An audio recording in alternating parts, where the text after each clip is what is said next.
Etlendim. Hiç ilgisiz mi? Olaysa korarız indi. Alo ayye motorum ayye весенне aytgan chashlaymiz albatta. Boshda 31 ekinni ovga qaytamiz. Unda tog'dan shuymiz ikav. Andan so'ng endi do'stlar bilan ko'rishirmiz. Do'stlar bilan ko'rishgach, anilar bilan. Abo. Bosh redaktor yazmoqchiman. Yop yalan ayak.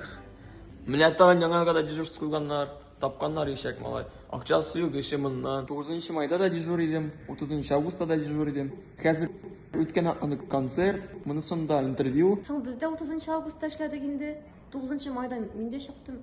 İşlesangsin millioner buldun bella ishlar. Kişe konsertga bardim. Tüne boyu yazdım, qaytqach yo'qlarga da vaqt qolmadi. Eyda Oynur, yigit bo'lsang yigit bo'l endi, bar kir yanına, ayt butun narsani. Oynur kirindi.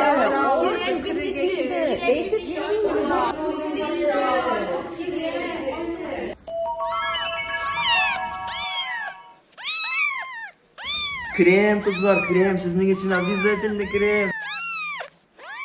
Krem sizin aytdim. Sizin bütün zallarınızı sileyim hazır.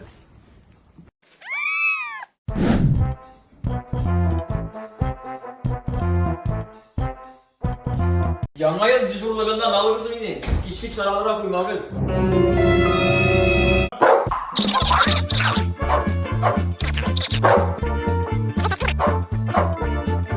Allah'ım da işin bir diye falan abura da kırak çık. Nasıl da işin çık?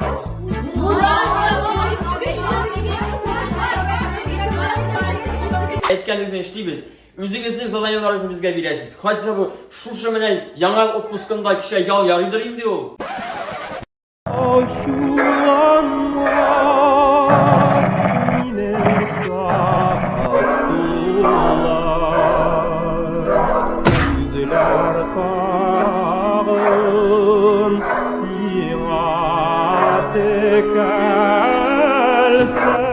Bu nerse bu?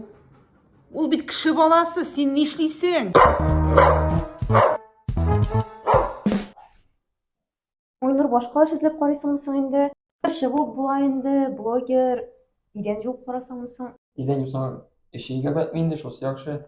Iden juvib жүрмейді, ну хотя бы қарауылшы болып отырға бола енді.